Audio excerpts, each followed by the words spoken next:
लतीफ़ साईं चयो त धुरिया ऐं धारिया मिट मुईअ जा न थिया,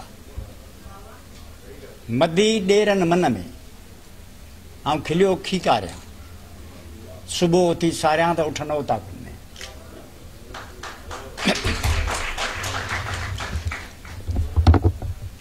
पाकिस्तान जी हुक्मरानीअ जो तरीक़ो पहिरीं ॾींहं खां वठी अमलन criminalization of politics and political arrangement आहे। ही हिकिड़ो मुजरमाना धंधो आहे जो 60 साल हलियो आहे। Complete criminalization of politics, of administration and many other aspects. कॾहिं कॾहिं अख़बार में पढ़ंदा आहियूं त माण्हुनि सगावती कई, कुंवार हिकिड़ी तमामु सुहिणी वठी, हुननि मंगणा बि कया, शादियूं बि कयूं, डोलीअ में खणी बि आया घर, जे खणी ॾिसनि त कुंवार जे बदिरां को ॿी वेठी आहे भवाई ते कपिड़ोड़ी शइ, उहा कुंवार असुल आहे ई कान। पाकिस्तान जे माण्हुनि सां ईअं थियो आहे। आइनी ॻाल्हियूं थियूं, फ़ैसिला थिया, काइदेज़म जूं ॻाल्हियूं हुयूं, जमहूरियत, इस्लाम, इस्लामी निज़ाम, भापी बिरादरी, हक़ हूंदो इस्लामी उसूलनि जी रोशनी में थींदो, जमहूरियत, लिबरलिज़म, काइदेज़म, मोहम्मद अली जिन्ना जा उसूल, इन्हनि सभिनी खे लिटरली क्रिमिनल तरीक़े सां जीअं अगवा करे छॾिजे काफ़िलनि खे, माण्हू निकिरे वञा पियो लाहौर उन जे बदिरां हलियो वञे रण जे पट ॾांहुं कचरा मों ॾेई छॾियसि, तीअं हिननि पहिरीं ॾींहं खां वठी हिकिड़ी ज़बरदस्त साज़िश तो, टाइम कोन्हे, टाइम फ़क़ति आहे अधु कलाकु। क्रिमिनलाइज़ेशन कीअं थी उन ते लिखियो ई न वियो आहे, मूं न लिखियो आहे, मूंखे टाइम न आहे न त लिखां, लिखंदुसि। हिकिड़े जेके न जासूसी किताब लिखिबा आहिनि या वर्ल्ड वार 2 जा स्पाइक थ्रिलर्स हूंदा आहिनि, इन खां ही वॾो थ्रिलर आहे। हिते ही वॾा क्रिमिनल आहिनि, वॾियूं चोरियूं आहिनि, वॾियूं साज़िशूं आहिनि, वॾियूं बदमाशियूं आहिनि।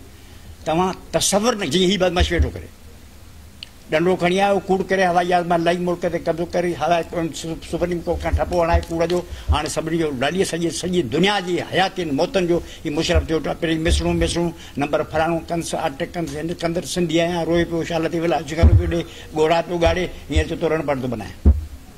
इहे total criminal business from A to Z। In criminal धंधे खे तब्दील करणु, पर पहिरीं हुनखे सम्झणो। ये ॻाल्हि मूं घणा दफ़ा कई आहे, पर वरी सम्झण जी ज़रूरत आहे। कांग्रेस जो सदाईं इहो ज़ोर हो त हाणे अंग्रेज़ आयो आहे, पावर हिकदमि मुंतकिल करियो, हिंदुस्तान जा माण्हू पाण में पाण ई फ़ैसिलो कंदा। पावर असांखे ॾियो, कांग्रेस खे ॾियो, असीं पाण सां गॾिजी पाण ई फ़ैसिलो कंदासीं। मुस्लमान लीडरशिप चवणो त पहिरीं हिसाब किताब करियो, पोइ पावर मुंतकिल करियो, इन ते लॻी लठ। 1930 में अलामा इक़बाल तजवीज़ ॾिनी त पंजाब सां गॾिजी सिंध बलोचिस्तान जी स्टेट ठाही। माण्हू न मञी ॻाल्हि, उहा स्टेट उहा हुई जेका हाणे थी आहे। पंजाब उनजे पुठियां ॿधियल आहिनि बलोचिस्तान, सरहद ऐं सिंध। ग्रेटर पंजाब रंजीत सिंह वारो जेको हाणे आहे, माण्हू बदिलियल आहिनि, चेहरा बदिलियल आहिनि, रंजीत सिंह जी जाइ ते ॿिया माण्हू वेठा आहिनि। स्टेट ऑफ अफेयर्स उहा आहे। हिस्ट्री पाण खे रिपीट थी करे। कार्ल मार्क्स चयो आहे तारीख़ पाण खे बदिलाईंदी आहे, रिपीट कंदी आहे, पर स्टेज नई हूंदी आहे। 1839 ताईं 8 दफ़ा हिन काहूं कयूं, पंजाब सरकार अफ़गानिस्तान खे क़ैद कयो, पख्तूनख्वा खे ग़ुलाम बनाई, बलोचिस्तान जा सभु टपड़ भॿाए वियो, दिरा गाज़ी ख़ान वग़ैरह इहे सभु बलोचिस्तान जा आहिनि। सिंध जे इलाइक़नि ते रोज़ हमिलो कंदो हो। उहा कंटिन्यूटी हाणे आहे। लेकिन उहा जेका तजवीज़ थी हुई, अलामा इक़बाल चयो त हे सूबा हिन सां गॾु आहे, हुनजा ज़ख़्म ताज़ा हुआ, काहूं यादि हुयूं सभिनी खे, तंहिं करे हिननि चयोसीं असांखे न खपे। 1935 में इलेक्शनूं थियूं, मुस्लिम लीग खे कसम ई फुर्सत की भैया कोन आहे, कंहिं माण्हू मुस्लिम लीग खे अहमियत कान ॾिनी। 1937 में जॾहिं गवर्नमेंटूं वेठी ठहियूं, तॾहिं मोहम्मद अली जिन्ना लेटर लिखी अर्ज़ु कयो पंडित जवाहरलाल नेहरू खे त मुस्लमाननि खे भला कंहिं गवर्नमेंट में को हिसो त ॾे।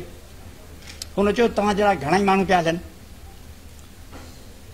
असां मुस्लमान लीडर ॿिया पिया आहिनि, रुगो तव्हां न आहियो, असीं सभिनी सां ॻाल्हाईंदासीं, जेको मुनासिब फ़ैसिलो हूंदो उहो कंदासीं, तव्हां फ़िक्र न करियो न ॻाल्हि। बाक़ी मुसलमाननि में असीं वरी कंपेन था हलायूं, कांग्रेस में शामिल थींदा मसइला हल थी वेंदा। ख़त लिखियईं महात्मा गांधीअ खे जिना त तूं कर ही त मुसलमान त आहिनि ई कोन। हुन लिखियो त आउं बिल्कुलु तुंहिंजी ॻाल्हि ते हलण तयारु आहियां, पर मूंखे अफ़सोस आहे त आउं इंतज़ार में आहियां त मूंखे ईश्वर अंदर जी जोत ॾे, मूंखे ॿुधाए त मूंखे छा चवणु खपे। उहो अञा ताईं मूंखे अंदर जो आवाज़ु कुझु नथो ॿुधाए, ऐं तोखे कुझु नथो चई सघां।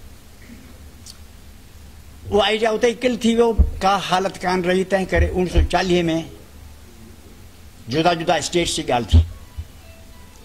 ऐं तफ़सील में कोन थो वञा, तव्हांखे ख़बर आहे। 1946 में इलेक्शनूं थियूं, मुस्लिम लीग खटियो। प्लेटफॉर्म कहिड़ो हो? आज़ाद स्टेट्स थी। इलेक्शन खटण खां पोइ कांग्रेस तस्लीम कयो त मुस्लिम लीग सभिनी जी नुमाइंदा आहे मुसलमाननि जी। अंग्रेज़नि तस्लीम कयो। क्रिप्स मिशन आई 1946 में। सर पैथिक लॉरेंस अॻवान हो, ॿिया सभई दोस्त हुआ हुनजा, ऐं लॉर्ड वेबिल हो हिते। 4 अप्रैल ते वाइसरा मोहम्मद अली जिन्ना खे ख़त